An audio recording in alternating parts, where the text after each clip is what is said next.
Hello friends, welcome back to my YouTube channel bank ninja. तो आज हम बात करेंगे आपकी आरबीआई असिस्टेंट की। जो आपकी सैलरी स्लिप है, जो आपका पे स्केल है, पे स्केल के हिसाब से इंक्रीज होता है। क्योंकि अभी आरबीआई असिस्टेंट का एग्जाम आने वाला है, आप लोगों को एक मोटिवेशन देने के लिए कि आरबीआई असिस्टेंट की सैलरी कितनी होती है, उसमें क्या क्या चीज़ें मिलती हैं, क्या क्या पर्क्स एंड अलाउंसेस मिलते हैं। रिमेंबर, पर्क्स एंड अलाउंस की वीडियो हम नेक्स्ट वीडियो में बात करेंगे। बट अभी हम सैलरी स्लिप को देखेंगे, पे स्केल कैसे इंक्रीज होती है, बेसिक पे कैसे इंक्रीज होती है, उसके बारे में कुछ बातें करेंगे। तो शुरू करते हैं। जैसे कि आप देख पा रहे हैं, ये आपका आरबीआई असिस्टेंट की सैलरी स्लिप मैं लेकर आया हूँ। तो सैलरी स्लिप में आपकी ये सारी चीज़ें लिखी हुई हैं जो आपको मिलती हैं। बेसिक पे, एडिशनल, स्पेशल पे, आपका grade allowance, DA, HI, TA, special allowance, learning compensatory allowance. Then ये आपके सारे डिडक्शंस होते हैं। आपका एनपीएस का कंट्रीब्यूशन कटना है, नेशनल पेंशन सेविंग स्कीम, आपने सुना होगा सब लोगों ने, आपने पढ़ा भी होगा इसके बारे में जीके में।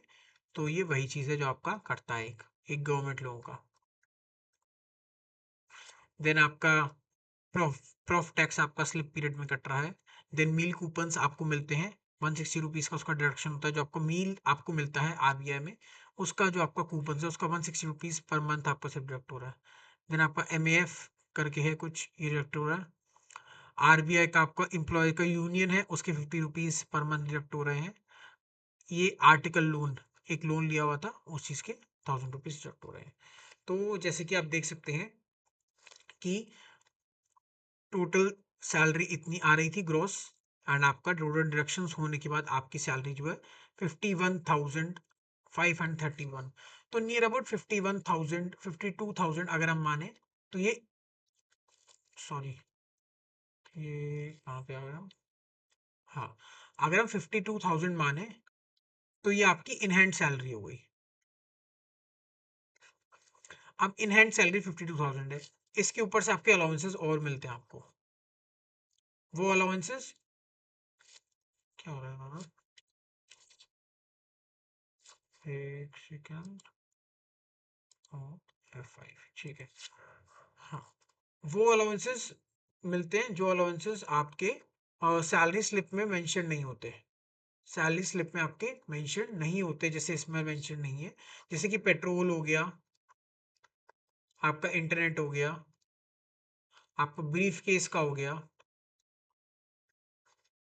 तो ऐसे करके बहुत सारे अलग अलग अलाउंस होते हैं जो कि आपको मिलते हैं। अब यहाँ पे अगर हम देखें तो बेसिक पे इसकी 27,180 है।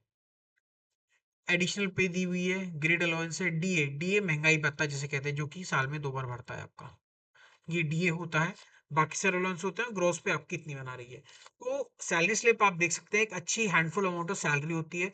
अगर आप किसी भी बैंक के क्लेरिकल से, अगर आप आर्मी असिस्टेंट को कंपेयर करेंगे, जो कि क्लेरिकल क्लेरिकल पोस्ट होती है, क्लेरिकल पोस्ट क्लेरिकल होती है, और जो आपका grade B post officer level की पोस्ट होगा एक तरीके से।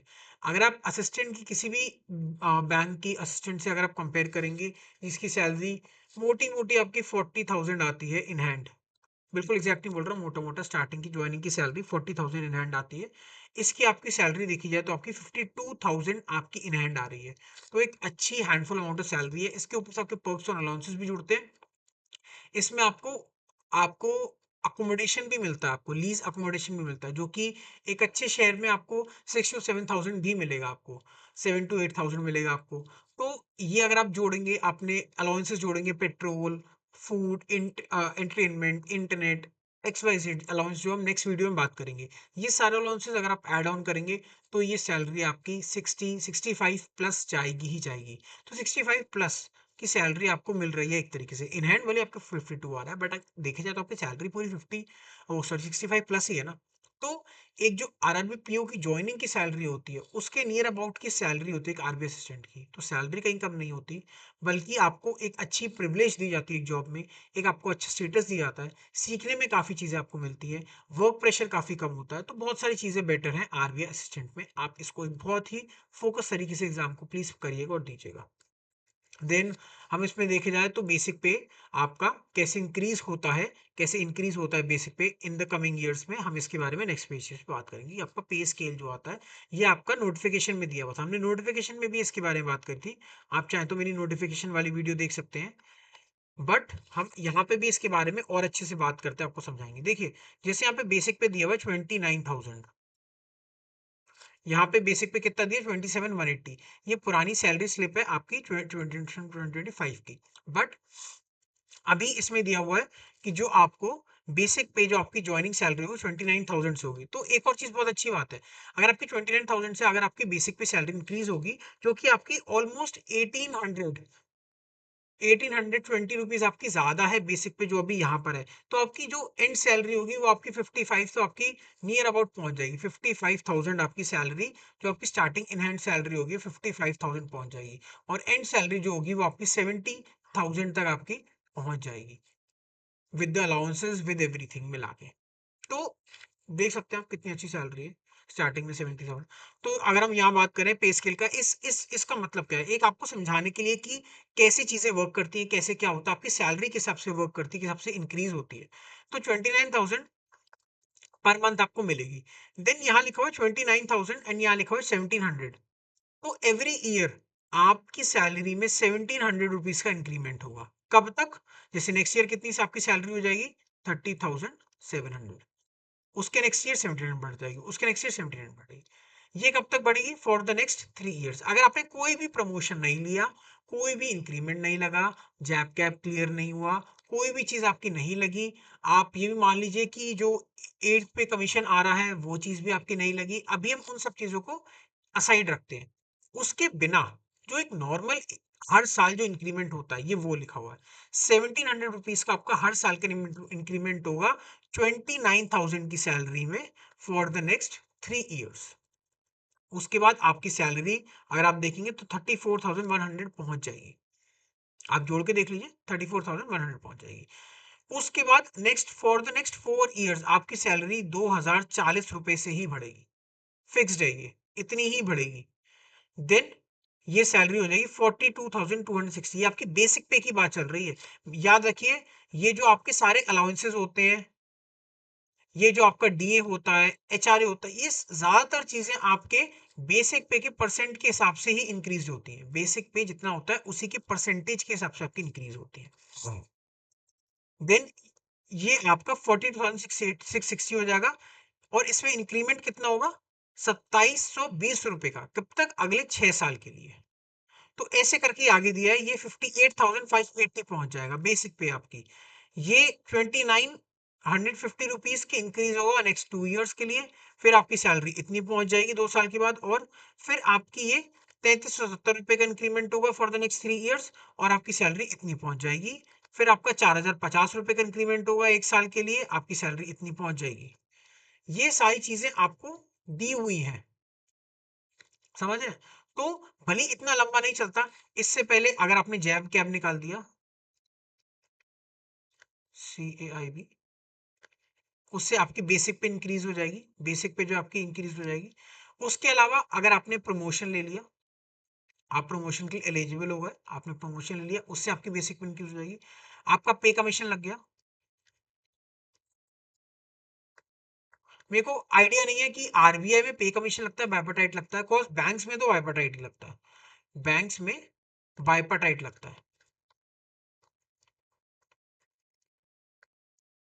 बैंक्स में लगता है बाइपर्टाइट, सिमिलर टू पे कमीशन, बट एवरी 4 ईयर्स में आ जाता है ये। अब मेरे को ये नहीं पता कि आरबीआई में पे कमीशन के हिसाब से लगता है, कोई सेंट्रल गवर्नमेंट इंस्टीट्यूशन है तो हो सकता है पे कमीशन तब से लगे, या बैंक है तो हो सकता है बाइपर्टाइट। मेरे को प्रॉपर श्योर नहीं है, मैं इस चीज के बारे में और पता करके आपको बताऊंगा। बट इतना है कि पे कमीशन पे भी आपकी सैलरी इंक्रीज हो जाएगी बेसिक पे। तो अगर आपकी इस सबसे बेसिक पे इंक्रीज हो जाएगी तो सब चीज आगे चेंज हो जाएगी, आगे की तरफ बढ़ जाएगी। बट जैसे कि दिखाया हुआ है, आपकी बेसिक पे किस हिसाब से इंक्रीज होगी, क्या इंक्रीमेंट लगेगा, वो सब कुछ इस सेक्शन में बात की गई थी, नोटिफिकेशन के इस सेक्शन में। तो मैंने सोचा कि एक काफी अच्छा सेक्शन है जिसमें आपको काफी नॉलेज दे सकता हूं मैं, आपको सैलरी स्लिप के बारे में बात कर सकता हूँ, जो भी सारे पर्क्स हैं और अदर अलाउंसेस हैं, एंड अदर अलाउंसेस, इसके बारे में हम नेक्स्ट वीडियो में बात करेंगे। मैंने आपको सैलरी स्लिप के बारे में बताने के लिए इस वीडियो में कॉल किया था, आपको सॉरी आपको वीडियो करी थी, इसमें बताया था। तो यहाँ पे भी दिया हुआ है कि यहाँ पे देखिए विदाउट एचआरए आपकी जो अप्रोक्सीमेट सैलरी होगी 58,500 होगी। यहाँ पे 55,000 से भी सोचिए एक्स्ट्रा ही है, मतलब मैं जितना सोचा था उससे भी ज्यादा ही है। 58,000 नियर अबाउट आपकी सैलरी होगी, 58,000। इसके ऊपर आपके सारे अलाउंस जोड़ेंगे तो वो पक्का 70K तो आपकी सैलरी, पता नहीं क्या हो रहा है, मैं या तो ज्यादा जोर से प्रेस कर रहा हूँ, तो आपकी पक्का सैलरी आपकी 70,000 तो आपकी पहुंचनी ही है। फिक्स है ये आपकी सैलरी, इतनी पहुंचेगी ही पहुंचेगी।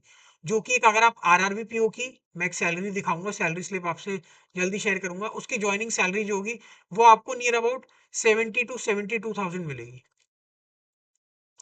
हमारे टाइम पे जब ज्वाइनिंग हुई थी तब तो और भी कम मिली थी, क्योंकि उस टाइम पे बायोपेटाइट नहीं लगा था। तो ये सब चीज का ध्यान रखते हुए आरबीआई असिस्टेंट एक बहुत अच्छी जॉब है, एक बहुत प्रेस्टिजियस एंड प्रिविलेज जॉब है।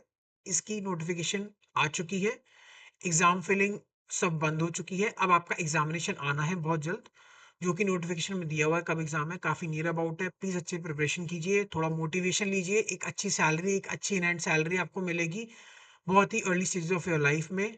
आप इसके लिए बहुत ज़्यादा प्रिपरेशन कर रहे हैं, अपनी अच्छी प्रिपरेशन कीजिए, बूस्टअप कीजिए। आज की वीडियो के लिए इतना ही। अगर आपको ये वीडियो थोड़ी सी पसंद आई हो तो please do hit the like button, share with all your banking friends, सबको दिखाइए सैलरी आपको कितनी मिल सकती है, कितना अच्छा अपॉर्चुनिटी आपके लिए।